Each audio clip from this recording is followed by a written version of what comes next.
بسم الله الرحمن الرحيم. الحمد لله رب العالمين، والصلاة والسلام على سيد الأنبياء والمرسلين وعلى آله وصحبه أجمعين ومن تبعهم بإحسان إلى يوم الدين.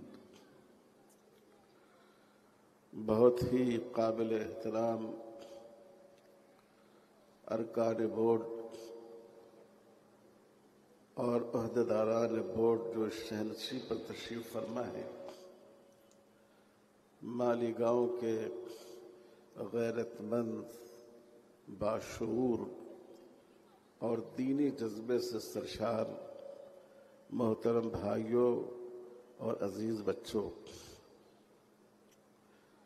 بڑے اہم خطابات آپ نے اس اجلاس میں سنے ہیں. ایسی ولولہ انگیز تقریریں جو آپ کی حرارت ایمانی کو بڑھا دے، اور ایسی تقریریں بھی جو اس مسئلے کو سمجھانے میں ممد و معاون تھی، مفید تھی. جیسے ہمارے ڈاکٹر قاسم رسول الیاس صاحب نے اس قانون کے جو نقصانات ہیں ان کو آسان اور صاف ستھری زبان میں آپ کے سامنے رکھ دیا ہے. کیا کرنا چاہیے، وقت کا تقاضا کیا ہے، عملی جد و جہد کیا ہو. حضرت مولانا عمرین صاحب نے، حضرت مولانا اشرفی صاحب نے، نائب امیر جماعت اسلامی نے اور ہمارے مختلف مقررین نے آپ کے سامنے رکھا. اور ہم سب کا ایمان ہے کہ دنیا میں جو مسائل پیش آتے ہیں، زمین میں جو مسائل پیش آتے ہیں، ان کا فیصلہ زمین پر نہیں آسمان پر ہوتا ہے. اس پس منظر میں ہمیں کیا کرنا چاہیے، حضرت مولانا مفتی معز الدین صاحب نے اس پر روشنی ڈالی. تو حقیقت یہ ہے کہ اب میرے لیے کہنے کی کوئی چیز باقی نہیں رہی. بس میں ایک بات عرض کرتا ہوں کہ وقف یہ کوئی دنیاوی مسئلہ نہیں ہے. آپ نے اپنی زمین کسی کو بٹائی داری پر دے دی، آپ نے اپنا مکان کسی کے ہاتھ بیچ دیا، آپ نے کوئی دکان کرائے پر حاصل کر لی یا کرائے پر لگا دی، بلکہ وقف یہ خالص دینی مسئلہ ہے. ابھی اس مجلس میں آپ نے حضرت مولانا ارشد مختار صاحب سے وہ حدیث سنی جو وقف کی بنیاد ہے، کہ جب انسان اس دنیا سے گزر جاتا ہے تو عمل کا رشتہ اس سے کٹ جاتا ہے. لیکن 3 اعمال وہ ہیں جو انسان کی موت کے بعد بھی باقی رہتے ہیں. اس میں ایک صدقۃ جاریہ ہے.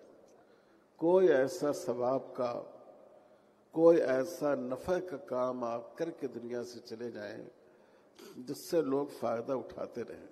آپ نے مسجد بنا دی، آپ نے مدرسہ بنا دیا، آپ نے کنواں کھدوا دیا، آپ نے مسافر خانہ بنوا دیا، آپ نے قبرستان کے لیے زمین وقف کر دی، آپ نے اسکول کے لیے زمین وقف کر دی، تو آپ کے بعد بھی اس سے جو فائدہ اٹھایا جائے گا وہ عمل آپ کے نامہ اعمال میں لکھا جائے گا. تو اگر ہم اس کی تھوڑی وضاحت کریں تو ہم کہیں کہ ایک عبادت وقتی ہوتی ہے. نماز کا وقت ہوا، ہم نے نماز پڑھی، نماز ہماری ہو گئی، انشاءاللہ فرشتے نے ہمارے اس عمل کو لکھ لیا. اب یہ عمل مسلسل آپ کے نامہ اعمال میں نہیں لکھا جائے گا. لیکن ایک عبادت وہ ہے جس کو عبادت جاریہ کہتے ہیں. یہ عبادت اللہ تعالیٰ کی رحمت اور کرم سے مسلسل آپ کے نامہ اعمال میں درج ہوتی رہتی ہے۔ جیسے آپ نے مسجد بنا دیا، مسجد تو بن گئی، لوگ نماز پڑھنے لگے، لیکن ایک ایک مسلمان جو اس مسجد میں آ کر نماز پڑھے گا، اس کا ثواب اور اس کا اجر آپ کے نامہ اعمال میں لکھا جائے گا۔ وہ مسجد میں بیٹھ کر اللہ کا ذکر کرے گا، درود شریف پڑھے گا، دین کی نصیحت کرے گا، دعوت دے گا، یہ سارے اعمال اللہ کی طرف سے آپ کے نامہ اعمال میں شامل ہوتے رہیں گے۔ تو یہ عبادت جاریہ ہے۔ اس عبادت جاریہ کو یہی وقف کی حقیقت ہے۔ اس عبادت کو سب سے پہلے خود آقا اور مولا جناب محمد رسول اللہ صلی اللہ علیہ وسلم نے انجام دیا ہے۔ جب آپ مدینہ تشریف لائے تو مسلمانوں کے لیے نماز پڑھنے کی کوئی باضابطہ جگہ نہیں تھی۔ ایک باغ آپ نے خرید فرمایا، باغ کے مالکان نے آپ سے درخواست کی کہ آپ اس کی قیمت لے لیں ہم سے، نہیں آپ اس کی قیمت ادا کرنے کی زحمت نہیں فرمائیں، ہم اپنی طرف سے آپ کو پیش کرتے ہیں۔ لیکن حضور نے فرمایا ثامنونی بہذا الحائط، اس باغ کی قیمت لگاؤ، اور اپنی جیب خاص سے آپ نے اس باغ کی قیمت ادا فرمائی۔ وہاں مسجد نبوی بھی تعمیر ہوئی جس میں لوگ نماز پڑھتے تھے۔ آپ جانتے ہیں مسجد حرام کے بعد سب سے عظیم مسجد مسجد نبوی ہے، جو ہمارے حضور صلی اللہ علیہ وسلم کے روضے سے لگی ہوئی ہے۔ یہ وقف تعلیم کے لیے بھی وقف تھا، اس لیے کہ یہاں تعلیم بھی دی جاتی تھی، مسجد کے اندر بھی تعلیم دی جاتی تھی، اور حضور صلی اللہ علیہ وسلم نے ایک چھپر بھی ڈلوا دیا تھا کہ جس کے نیچے نماز پڑھی جاتی تھی۔ اور یہ اتنا بڑا بافیض مدرسہ تھا، مکتب تھا۔ ایک بڑے محقق ہیں ڈاکٹر حمید اللہ صاحب، انہوں نے لکھا کہ 200 صحابہ نے اس مکتب میں تعلیم دی، معلم کے فرائض انجام دیے، پڑھنے والے تو بے شمار تھے۔ اسی مدرسے کے طالب علم تھے حضرت ابوبکر صدیق رضی اللہ تعالیٰ عنہ، اسی مدرسے کے طالب علم تھے حضرت عمر فاروق رضی اللہ تعالیٰ عنہ، حضرت عثمان غنی رضی اللہ تعالیٰ عنہ، سیدنا حضرت علی ابن ابی طالب رضی اللہ تعالیٰ عنہ۔ بڑے بڑے صحابہ نے سب نے اسی وقف کیے ہوئے مسجد اور مدرسے میں تعلیم حاصل کی۔ یہ ایسا وقف تھا جس میں مسافروں کے لیے قیام کی بھی اجازت تھی۔ جو وفود حضور صلی اللہ علیہ وسلم کی خدمت میں آتے تھے، آپ ان کو اسی مسجد میں ٹھہراتے تھے۔ اور ایسا بھی ہوا ایک موقع سے کہ جب بہت سے مسلمان زخمی ہو گئے، جنگ کی نوبت آئی، تو حضور صلی اللہ علیہ وسلم نے وہاں مریضوں کو ٹھہرایا اور ان کے علاج کی فکر فرمائی۔ اور یہی مسجد جو حضور نے وقف کی تھی، یہی مدینے کی عدالت تھی، سارے کیس یہی فیصل ہوتے تھے۔ یعنی یہ ہے کہ ایک ملٹی پرپس وقف تھا، جس میں نماز بھی ہوتی تھی، جس میں تعلیم بھی ہوتی تھی، جس میں مسافروں کو ٹھہرایا بھی جاتا تھا، جس میں بعض دفعہ بیماروں کو رہنے کی اجازت دی جاتی تھی، جس میں لوگوں کے مسائل حل کیے جاتے تھے۔ یہ پہلا وقف تھا۔ یہ لوگ جھوٹ کہتے ہیں کہ وقف کا کوئی دینی عمل نہیں ہے، یہ پہلا وقف ہے جو خود ہمارے آقا اور مولا جناب محمد رسول اللہ صلی اللہ علیہ وسلم نے انجام دیا۔ اور پھر جتنے صحابہ تھے ان سب نے وقف کیا۔ حضرت ابوبکر صدیق رضی اللہ تعالیٰ عنہ نے وقف کیا، حضرت عمر فاروق رضی اللہ تعالیٰ عنہ نے وقف کیا، حضرت عثمان غنی کا وقف تو ایسا ہے کہ آج بھی آپ مدینے میں جائیں گے تو ایک بہت بڑی بلڈنگ آپ دیکھیں گے، وقف عثمان اس پر لکھا ہوا ہے۔ حضرت عثمان غنی رضی اللہ تعالیٰ عنہ کی وقف کی ہوئی دولت سے یہ عمارت بنی ہے، اور باضابطہ وہاں کے بینک میں اس کا اکاؤنٹ ہے، اور غریبوں پر وہ خرچ کیا جاتا ہے۔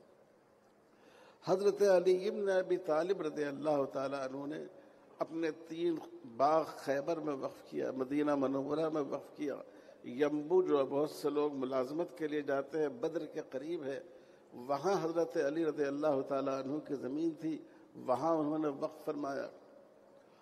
فقہا نے اور حدیث کی شرح کرنے والوں نے لکھا ہے کہ کوئی مالدار صحابی ایسے نہیں تھے جنہوں نے کچھ نہ کچھ وقف نہیں کیا۔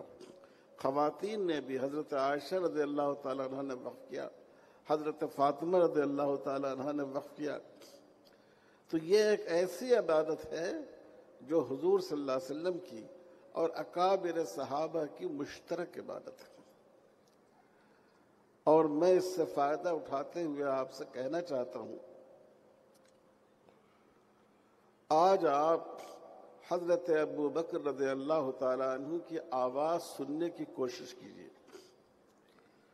ہمارے آقا صلی اللہ علیہ وسلم کے وصال کے بعد عرب میں ایک فتنہ کھڑا ہو گیا، کچھ لوگ مرتد ہو گئے، کچھ لوگ بت پرستی کی طرف لوٹ گئے، کچھ نے ہمارے آقا صلی اللہ علیہ وسلم کے بعد جھوٹی نبوت کا دعویٰ کر دیا، کچھ لوگ وہ تھے کہ جنہوں نے سب چیز کو برقرار رکھا لیکن زکوٰۃ دینے سے انکار کر دیا۔ انہوں نے کہا کہ ہم زکوٰۃ نہیں دیں گے۔ حضرت ابو بکر صدیق رضی اللہ تعالیٰ عنہ نے فرمایا کہ ہم ان لوگوں سے جہاد کریں گے۔ ہمارے آقا کی زندگی میں اگر کسی نے ایک رسی بھی دی ہوگی جس سے اونٹ باندھی جاتی ہے اور آج نہیں دے گا تو ہم اس کے لیے بھی جہاد کریں گے۔ حضرت عمر فاروق رضی اللہ تعالیٰ عنہ بڑے بہادر بھی تھے اور بڑے دانشمند بھی تھے۔ انہوں نے سوچا کہ آج کئی طرف سے مخالفت کی فضا ہے، کچھ لوگ نعوذ باللہ مرتد ہو گئے ہیں، کچھ لوگوں نے حضور صلی اللہ علیہ وسلم کے خاتم النبیین ہونے کا انکار کر دیا ہے، یہ مسائل زیادہ اہم ہیں، اور اسلام کے ایک رکن زکوٰۃ کا انکار یہ بہرحال ان کے مقابلے میں کم درجے کا مسئلہ ہے۔ اس لیے حضرت ابو بکر صدیق رضی اللہ تعالیٰ عنہ سے انہوں نے مخلصانہ مشورے کے طور پر عرض کیا کہ ہمارا خیال یہ ہے کہ اس معاملے کو اس وقت چھوڑ دیا جائے، ان سے جہاد نہیں کیا جائے۔ حضرت ابو بکر رضی اللہ تعالیٰ عنہ بہت ناراض ہوئے، فرمایا حضرت عمر سے انت جبار فی الجاہلیہ و خوار فی الاسلام، زمانے کفر میں تو تم بڑی بہادری کا اظہار کرتے تھے، شدت کا اظہار کرتے تھے، اور اسلام کے زمانے میں تم ڈھیلے پڑ گئے، نرم پڑ گئے۔ پھر حضرت ابو بکر نے جو جملہ کہا وہ جملہ اصل میں آپ سے کہنا چاہتا ہوں۔ حضرت ابو بکر کی روح آج ہندوستان کے تمام مسلمانوں کو اسی جملے کے ساتھ آواز دے رہی ہوگی۔ حضرت ابو بکر نے فرمایا الدین ینقص و ابو بکر حی، کیا ایسا ہو سکتا ہے کہ اللہ کے دین میں کمی کر دی جائے، دین کے کسی رکن کو ختم کر دیا جائے اور ابو بکر زندہ ہو؟ ابو بکر کے جیتے جی ایسا نہیں ہو سکتا۔ تو میرے بھائیوں اور بزرگوں، آج میں سمجھتا ہوں اور اس واقعے کو یاد کرتا ہوں تو مجھ کو لگتا ہے کہ آج ہم سے اور آپ سے حضرت ابو بکر کی روح سوال کر رہی ہے کہ ہم نے تو زکوٰۃ کے بارے میں لڑائی کی تھی، جہاد کیا تھا، جد و جہد کی تھی، اور تم ایک ایسی عبادت جو عبادت جاریہ ہے، جو زکوٰۃ کی ایک طرح سے اعلیٰ درجے کی عبادت ہے، وقف، تم اس پر خاموش رہنا چاہتے ہو، بزدلی کا ثبوت دینا چاہتے ہو؟ میرے بھائیوں اور بزرگوں، اس آواز کو سننے کی کوشش کیجیے، دل کے نہاخانوں میں حضرت ابو بکر رضی اللہ تعالیٰ عنہ کے اس جملے کو بسائیے، اور یہ غیرت دین کی اپنے اندر پیدا کیجیے، خود پیدا کیجیے اور اپنی نسلوں تک اس غیرت کو پہنچائیے کہ ہم اس ملک میں، ملک کے کسی گوشے میں دین کے اور شریعت کے ایک حکم میں کمی نہیں ہونے دیں گے۔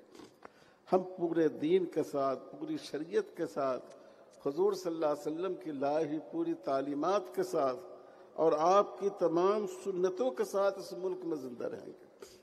ہماری جانیں جا سکتی ہیں، ہمارا مال لوٹا جا سکتا ہے، ہماری عزت و آبرو پامال کی جا سکتی ہے، لیکن کوئی طاقت اللہ کا دین اور ہمارے آقا صلی اللہ علیہ وسلم کی کوئی سنت ہمارے ہاتھوں سے نہیں چھین سکتا۔ جب تک یہ عزم ہم اپنے اندر پیدا نہیں کریں گے، اس ملک میں ہم اپنی دینی شناخت اور پہچان کے ساتھ باقی نہیں رہ سکیں گے۔ بتائیے آپ سب تیار ہیں اس کے لیے؟ انشاءاللہ العزیز۔ بس میرے بھائیوں، وقت بہت ہو گیا ہے، میں یہی عرض کرنا چاہتا ہوں، all India Muslim personal law board جو مسلمانوں کے اتفاق کی ایک علامت ہے۔ دیکھیے کتنا خوبصورت منظر ہے، یہ کون لوگ یہاں بیٹھے ہوئے ہیں؟ آپ جانتے ہیں، لوگ کہتے ہیں یہ فلاں خاندان ہے، یہ فلاں خاندان ہے، یہ حضور صلی اللہ علیہ وسلم کا خاندان ہے جو اس وقت آپ کے سامنے بیٹھا ہوا ہے۔ وہ خاندان جس کو حضور کی محبت، حضور پر ایمان، حضور کی شریعت کا یقین ایک جگہ جمع کرتا ہے اور جمع رکھے گا انشاءاللہ۔ تو all India Muslim personal law board جب بھی کوئی آواز دے، آپ اس آواز پر لبیک کہیے، اس پر عمل کیجیے، نہ آگے بڑھیے اور نہ پیچھے ہٹیے۔ فیصلوں کے لیے جرأت کی بھی ضرورت ہے اور فیصلے کے لیے ہوش مندی اور سمجھداری کی بھی ضرورت ہے۔ جو ہمارے نوجوان ہیں وہ ہماری طاقت ہے، ہمارا مستقبل ہے، لیکن ان کے ہاں بعض دفعہ جذبات زیادہ ہوتے ہیں۔ تو اس لیے بوڑھوں کا ہوش اور نوجوانوں کا جوش، جب یہ دونوں چیزیں جمع ہوں گی تو انشاءاللہ اس قوم کا سر بلند رہے گا۔ میں بے حد شکر گزار ہوں، مالی گاؤں میں کئی بار آیا ہوں، لیکن اس بار اتنے بڑے بڑے اجتماعات ہم نے دیکھے، اور یہ اجتماع کسی شخص کی وجہ سے اور کسی ادارے کی وجہ سے آپ جمع نہیں ہوئے ہیں، یہ دین اور شریعت کی نسبت نے آپ کو جمع کیا ہے۔ اللہ اور اللہ کے رسول صلی اللہ علیہ وسلم کے رشتے نے ہم کو اور آپ کو جمع کیا ہے، اور انشاءاللہ ہمیشہ جمع کرتا رہے گا۔ تو ہمیں پوری امید ہے کہ انشاءاللہ بورڈ کی طرف سے جو ہدایات دی جائیں گی، آپ اس کو دامن دل سے باندھیں گے، پوری قوت کے ساتھ اختلاف و انتشار سے بچتے ہوئے اس پر عمل کریں گے۔ اللہ ہم سب کو اس کی توفیق عطا فرمائے۔ اور ایک بات میں اور بھی کہہ دیتا ہوں، بعض جو ناسمجھ لوگ ہوتے ہیں، جو ہمت توڑنے کی کوشش کرتے ہیں، وہ لوگوں کا حوصلہ توڑتے ہیں۔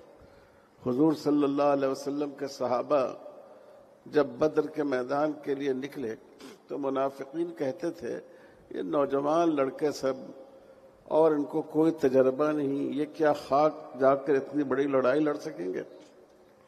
لیکن مسلمان اپنی طاقت سے نہیں لڑتا ہے، اللہ کی طاقت سے لڑتا ہے، اور اللہ نے ان کو کامیابی عطا فرمائی۔ تو لوگ آپ کو غلط فہمی میں مبتلا کریں گے، اس سے کیا ہو جائے گا، فلاں کام کرنے سے کیا ہوگا، فلاں وقت میں بھی اتنی کوشش کی گئی لیکن حکومت نے نہیں مانا۔ ایک تو یہ ایک جمہوری ملک ہے، ہمارا کام ہے کوشش کرنا، لیکن ہماری سوچ یہ ہونی چاہیے کہ ہماری بات قبول کی جائے یا نہیں کی جائے۔ بحیثیت مسلمان شریعت کی ایک ایک اینٹ کی حفاظت ہمارا فریضہ ہے۔ اگر ہماری بات نہیں مانی گئی، ہم پر غلط قانون مسلط کر دیا گیا باوجود کوششوں کے، تو اللہ کیا ہم جواب دہ نہیں ہوں گے انشاءاللہ۔ لیکن اگر ہم نے بزدلی اور کم ہمتی کا ثبوت دیا، ہم اللہ کے ہاں پکڑے جائیں گے۔ حضور صلی اللہ علیہ وسلم نے مکہ میں 13 سال محنت فرمائی، آپ سوچئے کتنے لوگ اس وقت ایمان لائے، لیکن کبھی صحابہ کے حاشیے خیال میں یہ بات نہیں آئی کہ ہماری کوششیں ناکام ہو رہی ہیں۔ مومن کی کامیابی یہ نہیں ہے کہ وہ جو چاہے وہ ہو جائے، مومن کی کامیابی یہ ہے کہ اس کا اللہ اس سے جو چاہتا ہے اس کو اس کے کرنے کی توفیق حاصل ہو جائے. تو اس لیے ہمیشہ اسی جذبے کے ساتھ اس احتجاج کو، ان کوششوں کو جاری رکھیے. اللہ تعالی ہم سبوں کو اس کی توفیق عطا فرمائے، اس بستی کی نظر بد سے حفاظت فرمائے اور اس کو مسلمانوں کے علم اور سند کی بستی بنائے رہے. وصلی اللہ علی خیر خلقہ محمد وعلی آلہ وصحبہ اجمعین.